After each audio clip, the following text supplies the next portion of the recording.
एक अत्यंत गंभीर मामले में एक बहुत व्यापक निर्णय आज आया है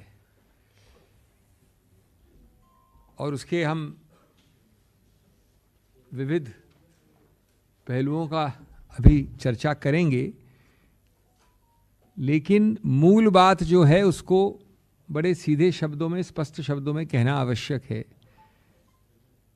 कि आज बलात्कारियों को बचाने की प्रक्रिया जो इस राजनीतिक पार्टी, जो सत्तारूढ़ पार्टी है, ने अपनाई है, आज बचाना तो दूर, अपना मुंह छुपाने के लिए उनको जगह नहीं होनी चाहिए। अगर थोड़ी भी शर्म है तो उनके सभी जुमले, कभी बेटी बचाओ, बेटी पढ़ाओ, अनेक जुमले हैं, जुमलों की सरकार है, स्पेशलिस्ट है जुमलों में, सब जुमले एक बार में एक्सपोज हो गए हैं। असली चेहरा सामने आ गया है और अगर आप मुंह छुपाने चाहते हैं तो उसके लिए चादर खोजते रहिए। मुंह छुपाना इतना आसान नहीं होगा। उन दोषियों को जिनको आपने सीधा बचाने की प्रयत्न किया, क्योंकि वो एक कारावास की जिंदगी से छुटकारा पा ले, जबकि कारावास की जिंदगी के अंदर भी उनको हर प्रकार की सहूलियत दी गई थी, उसी केंद्र सरकार द्वारा, उसी प्रदेश सरकार द्वारा। इतने आसानी से न पाप निपटता है, न पाप छुपता है। As George Orwell had said, in a time of universal deceit, even telling the truth, the simple truth, is a revolutionary act. This judgment, the content, the contours, it is a revolutionary judgment because simply speaks the truth.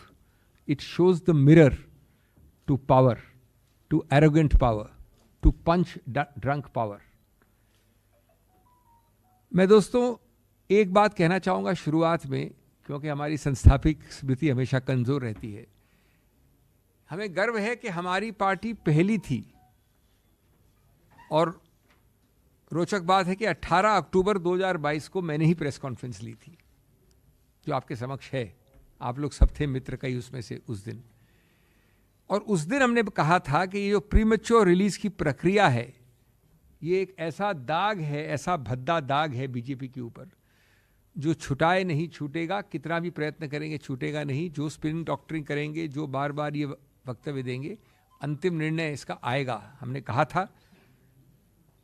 और हमने प्रश्न भी उठाए थे उस वक्त मैं अभी की बात नहीं कर रहा हूं, अभी की बात में मैं आऊंगा अभी, लेकिन हमने उस वक्त कहा था कि आप जानबूझ के बरगला रहे हैं, बहका रहे हैं।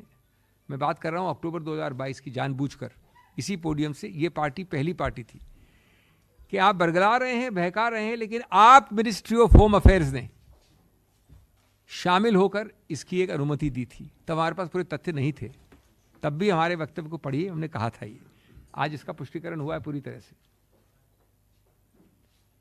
और आप लोगों को बरगला रहे हैं, झुटला रहे हैं, कह के हमको पता नहीं, शायद दिया हो, शायद नहीं दिया हो, कहाँ है मालूम करेंगे। ये तो प्रदेश सरकार का निर्णय। ये अलग बात है कि प्रदेश सरकार भी उसी सत्तारूढ़ पार्टी की सरकार है, वो बात अलग है, लेकिन आप इस प्रकार से मुंह चुरा रहे थे।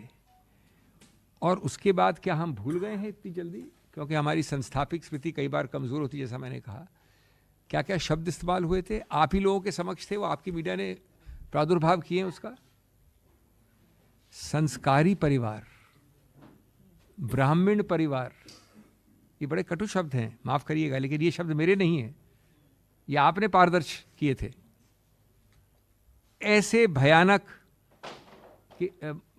मौके पर, और ये वो समय है जब ये हुआ प्रीमेच्योर रिलीज, और आज का निर्णय, उस समय की बात कर रहा हूं मैं। फिर क्या आप भूल गए आपके अखबारों की सुर्खियों में जो फोटो छपी थी? मैं गुलदस्ते दे रहा हूं आपको, मैं आपका स्वागत कर रहा हूं, मैं एक फंक्शन कर रहा हूं, मैं बधाई दे रहा हूं। ये आपने छापा था, आपके सामने है वो, बेशर्मी से। और बार बार मांगने के बाद क्या आपने कारण दिए, वो फाइल पे छुपा के रखे अंत तक। ये हुआ एक फेज। दूसरा फेज भी मैं निर्णय पे नहीं आता हूं अभी, उसके पहले एक बीच का फेज है। मैं पहले ही खुलासा कर दूं कि मैं इस पे पेश हुआ था, बाद में नहीं, शुरुआत की कई हियरिंग्स पे। हर प्रयत्न किया गया इस सुनवाई में, और मैं जिम्मेवारी की हैसियत से कह रहा हूं, एक वकील ने नहीं, दो वकील ने नहीं, तीन वकील ने नहीं, सैकड़ों वकीलों ने आके अभियुक्त की तरफ से नहीं, सरकार की तरफ से समय पर समय पर समय पर समय मांगने का। ऑर्डर शीट उठा के देख लीजिए आप, कितनी बार समय मांगा गया। इसकी शुरुआत की बेंच कौन सी थी? खंडपीठ जिसको कहते हैं आप। एक जज का नाम था माननीय श्री जोसेफ, दूसरी जज का नाम था माननीय मिस नागरत्ना। उनके सामने 1.5-2 महीने, उसमें पेश हो रहा था, मैं खुद भी था, लेकिन ऑर्डर शीट दिखाती हैं, 2 महीने तक एक चिरकाल का अनंत एडजर्नमेंट मांगने की प्रक्रिया चलती रही। यहां तक कि उस माननीय जज ने कहा कि शायद आप मेरे सेवानिवृत्त होने के लिए इंतजार कर रहे हैं क्या। कितनी शर्मनाक बात है। ये सरकार जो दुहाई देती है, माननीय प्रधानमंत्री इतने प्रखर वक्ता हैं, इतने प्रभावशाली स्पीकर हैं, वो कितने हमको प्रवचन सुनाते हैं हमेशा। उनकी सरकार ये कर रही है, उनके नाक के नीचे एक शब्द तो नहीं सुना हमने उनसे कभी भी, इतने प्रखर वक्ता से। उसके बाद भी जब वो माननीय न्यायमूर्ति सेवानिवृत्त हो गए, उसके बाद फिर प्रक्रिया शुरू हुई, अनंत काल की, विलंब की, अवरुद्ध करने की, सैकड़ों बार। इसलिए कहते हैं कि देर हो सकती है, अंधेर नहीं होता। The arms and the ears and the eyes of the law are long. Ultimately, the wheels of justice crush and crush and crush very finely. Friends, ये भी नहीं भूल सकते आप कि कितना भयानक संदर्भ था। ये आसान है, हम बिल्किस बानो एक नाम लेके केस डिस्कस करते हैं, उस नाम के पीछे संदर्भ क्या था। एक 19-20 वर्ष की महिला, 6-7 महीने गर्भवती, उनका बलात्कार होता है। उनके 14 मेंबरान परिवार की हत्या होती है। उनमें शामिल है एक 3 वर्षीय बच्चा। ये हमको कोई कहने में, मैं तो खुद कांप उठता हूं आज भी, लेकिन ये किसी भी सिविलाइज्ड समाज में ऐसी बात कहना ही भयानक है। बेदर्दी की सीमा है। और उसके बाद आपने ऐसे लोगों को प्रीमेच्योर रिलीज किया। उनको मृत्युदंड नहीं मिला था। कई लोग मानते हैं कि मृत्युदंड नहीं मिला, गलत है। कानून के अनुसार ये रेयरेस्ट और रेयर केस में आता है, निश्चित रूप से आता है, लेकिन उस बात को छोड़ दो, एक अलग डिबेट है। जो मिला उनको सीमित दंड, उसको आपने प्रीमेच्योर रिलीज कर दिया। और आज आपने कम से कम उस रिलीज के बाद उच्चतम न्यायालय में नहीं तो 2 साल से ज़्यादा 3 साल निकाल दिए हैं इस प्रक्रिया में, कि किसी तरह से हम अवॉइड कर जाएं, मुद्दे को अवॉइड कर जाएं। आज सरकार के सामने एक मिरर रखा है, कोर्ट ने एक शीशा रखा है, जिससे कि एक घृणात्मक तस्वीर आती है। पूरा निर्णय पढ़ने लायक है। प्रेस कॉन्फ्रेंसेस में ये प्रथा नहीं है, न समय होता है। मैं आपसे अनुरोध करूंगा कि पढ़िए इसको, लेकिन मैं 4-6 पंक्तियां पढ़ भी दूं आपके लिए। Taking advantage of May 13, 2022 order of this court. हमारी प्रेस कॉन्फ्रेंस अक्टूबर में हुई थी और ये माननीय जज भी सेवानिवृत्त पिछले वर्ष हुए थे। Taking advantage of the May 13, 2022 order of this court, other convicts also filed remission applications and the Gujarat government passed remission orders. Quote, Gujarat was complicit and acted in tandem with respondent number 3 in this case. The court was misled by suppressing facts. Use of power by Gujarat was only a usurpation of power by the state. ये मेरे शब्द नहीं हैं, ये देश के उच्च न्यायालय के भी शब्द नहीं है, ये देश के उच्चतम न्यायालय के शब्द हैं।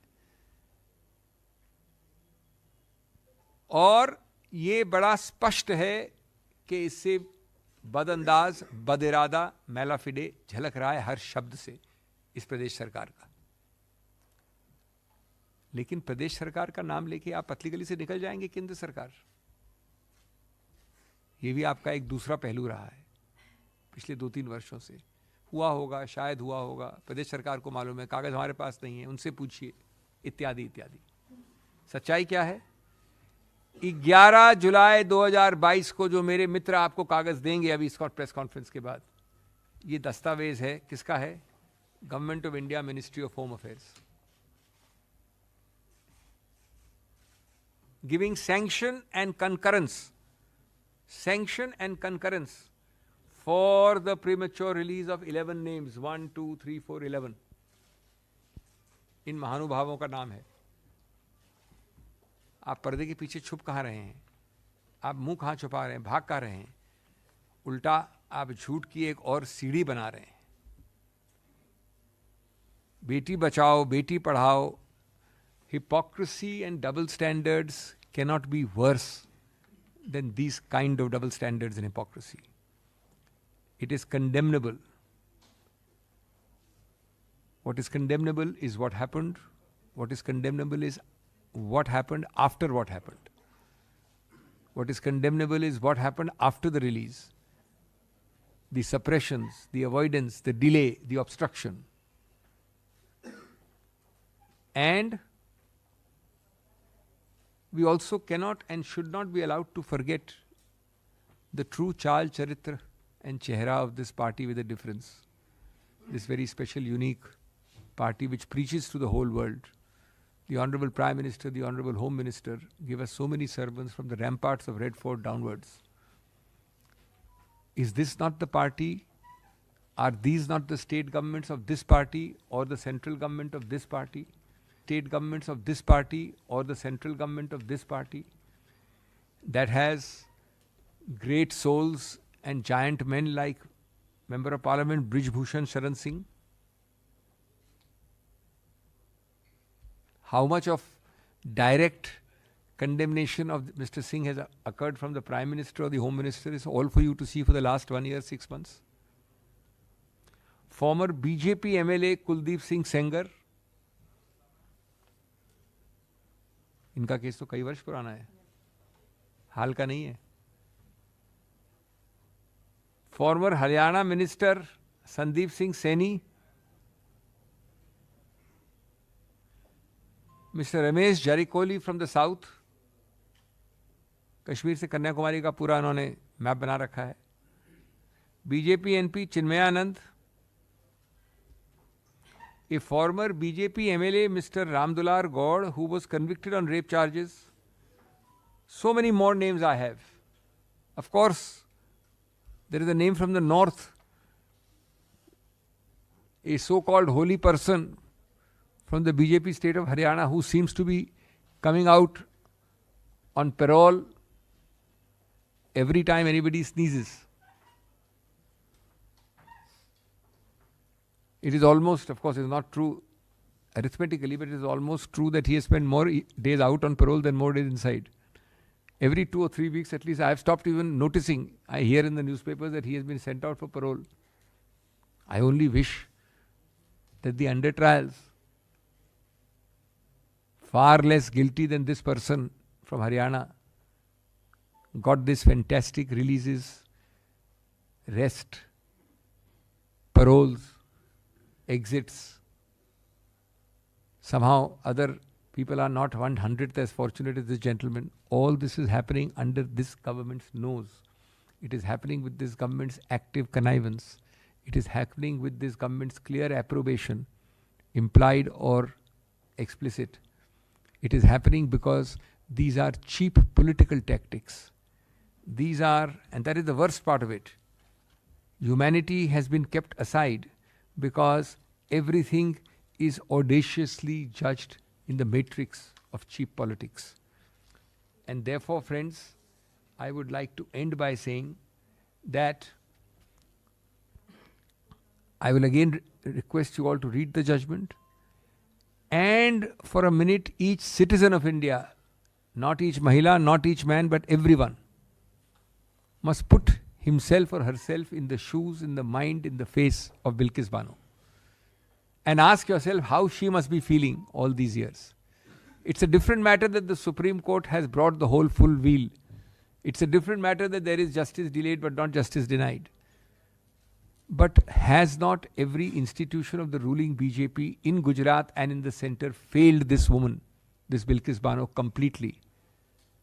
And were it not for a series of free-spirited and spirited individuals, be it NGOs or be it lawyers who stood up for her, maybe this would be another buried statistic. All because of this party which preaches without practicing, which sermonizes without following anything. Thank you very much.